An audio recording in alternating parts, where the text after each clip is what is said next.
नमस्कार दोस्तों, मैं अंकुर उपाध्याय स्वागत करता हूं आप सभी का आपके अपने YouTube channel share market analysis में। दोस्तों यहाँ पे आप सभी के साथ बात करूंगा HDFC बैंक के स्टॉक के बारे में। जैसा कि आप सभी को पता है, आज कंपनी के क्वार्टर 3 की अर्निंग्स आनी थी जो कि आ चुकी हैं और मैं आप सभी के साथ शेयर कर रहा हूँ। यहाँ पे मैं अर्निंग जो है आपके साथ शेयर करूंगा year on year basis and quarter on quarter basis पे। देखिए, बैंकिंग स्टॉक्स के जो नंबर होते हैं वो नॉर्मल स्टॉक्स से थोड़े अलग होते हैं, उन्हें एक अलग तरीके से देखना चाहिए। फॉर एन एग्जाम्पल, हम नॉर्मल स्टॉक्स में क्या देखते हैं, मार्जिन देखते हैं, प्रॉफिट देखते हैं। यहाँ पे थोड़ा इंटरेस्ट देखना पड़ता है, कितना कमाया कंपनी ने। यहाँ पे थोड़ा एनपीए, जीएनपीए, सीएआर, ये कुछ इंपॉर्टेंट चीजें होती हैं। तो इसी को कहीं ना कहीं ध्यान में रखते हुए मैं आप सभी के साथ नंबर शेयर करता हूँ। तो चलिए दोस्तों, वीडियो को आगे बढ़ाते हैं, लेकिन उससे पहले आप सभी से एक छोटी सी रिक्वेस्ट है। जो लोग चैनल पे पहली बार आए हैं वो प्लीज इसको सब्सक्राइब कर लीजिए, नोटिफिकेशन बेल आइकन दबा दीजिए ताकि मार्केट से रिलेटेड हर खबर आप तक पहुंचे सबसे पहले। यहाँ पे जो कंपनी ने, सबसे पहले मैं आपको जो बड़ी चीजें होती हैं वो बता देता हूं। कंपनी ने जो stand alone net profit post करा है वो अराउंड 12,260 करोड़ का प्रॉफिट पोस्ट करा है 10,340 करोड़ के प्रॉफिट के सामने ईयर ऑन ईयर बेसिस पे। यानी कि साल दर साल अगर देखें हम तो ये 12,260 करोड़ पे प्रॉफिट आया, 10,340 करोड़ से बढ़कर जो टोटल आपके सामने प्रॉफिट पेश करा है कंपनी ने। अगर मैं इसे आपके लिए क्वार्टर ऑन क्वार्टर देखूं तो ये आपका क्वार्टर ऑन क्वार्टर बनेगा 10,060 करोड़ से बढ़कर, मतलब एग्जैक्टली सेम ही है ईयर ऑन ईयर बेसिस या फिर क्वार्टर ऑन क्वार्टर।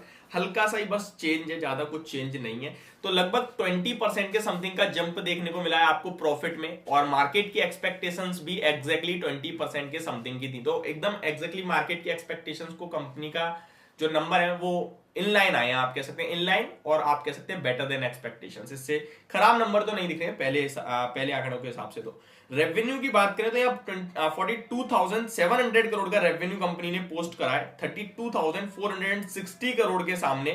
तो ये काफी अच्छा जंप दिख रहा है ईयर ऑन ईयर बेसिस पे। अगर हम जीएनपीए यानी कि ग्रॉस नॉन परफॉर्मिंग एसेट्स की बात करें तो ये आपके 1.23% पे आए हैं, 1.23% के सामने क्वार्टर ऑन क्वार्टर बेसिस पे। तो यहां कोई भी चेंज नहीं हुआ है, लेकिन ईयर ऑन ईयर बेसिस तो 1.26% से घटकर 1.23 पे। तो gross non performing asset exactly same रहे हैं, उसमें बदलाव नहीं है। मैं आपको बता दूं, जितना कम होते हैं ये उतना अच्छा रहता है एक बैंक के लिए। यानी कि बैंक जो पैसा दे रही है वो पैसा वापस आ रहा है, इसका ये मतलब होता है।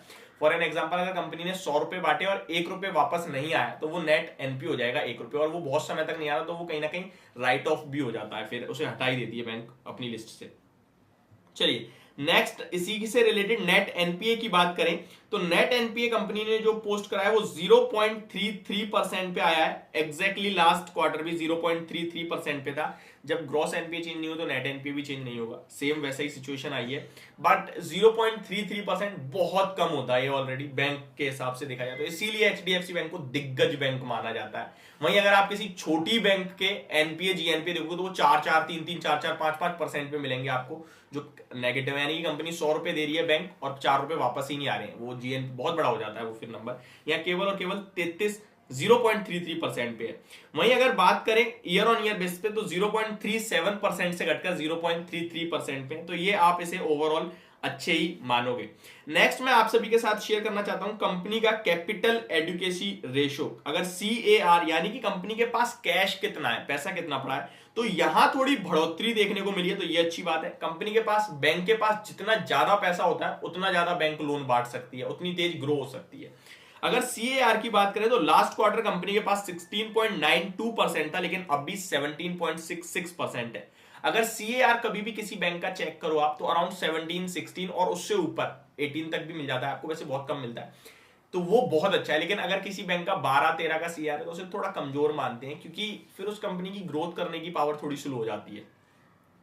नेक्स्ट अगर मैं इसका देखूं अर्निंग पर शेयर देखा जाए तो लगभग कंपनी का अर्निंग पर शेयर आता हुआ दिखा है जो आपको, वो 21.99 रुपीज पे आया है 19 रुपीज से बढ़कर। तो ऑलमोस्ट 3 रुपए पर शेयर का जंप आया, तो बढ़िया अर्निंग पर शेयर दिखने को मिल रहा है। ईयर ऑन ईयर बेसिस पे बात करें तो 18.67 से बढ़कर 21.99 पे आता हुआ दिख रहा है अर्निंग पर शेयर। तो ये भी अच्छा ही दिख रहा है कहीं ना कहीं। तो ये कुछ नंबर्स थे जो आपके सामने मैंने शेयर करे एचडीएफसी बैंक के, जो कि आते हुए दिखे। तो नंबर्स के हिसाब से देखें तो नंबर तो अच्छे आते हुए दिख रहे हैं। अब थोड़ा स्टॉक को प्राइस एक्शन के हिसाब से भी डिस्कस कर लेते हैं कि कैसा दिख रहा है एचडीएफसी बैंक का शेयर। तो यहाँ पे एचडीएफसी बैंक का स्टॉक मैं अपनी लिस्ट में ओपन कर लेता हूँ पहले, फिर आप सभी के साथ शेयर करता हूं। स्टॉक का प्राइस 1600 रुपीज के लेवल्स पे कहीं ना कहीं क्लोजिंग देता हुआ दिखाया आपको फ्राइडे के सेशन में। चार्ट पैटर्न इंटरेस्टिंग और अच्छा ही दिख रहा है, साइडवेज चल रहा है, कंसोलिडेशन मोड में है, हालांकि थोड़ा मार्केट के साथ नीचे आ गया है, बट अगर किसी के पास है तो 1580 के स्टॉप लॉस के साथ आपको होल्ड करना चाहिए। ऊपर में 1620 टू 1650 रुपीज के शॉर्ट टर्म टारगेट्स होंगे। अगर स्टॉक 1660 का लेवल निकालता है तो फ्रेश जोन में चला जाएगा, जहां पे फ्रेश 52 वीक हाइज भी आपको लगते हुए दिख सकते हैं इस स्टॉक में। तो ये होगी मेरी वीडियो एचडीएफसी बैंक के स्टॉक के बारे में और नंबर्स के बारे में। होप आपको सब कुछ क्लियरली समझ में आ गया होगा। Thank you so much for watching this video. Have a great day guys.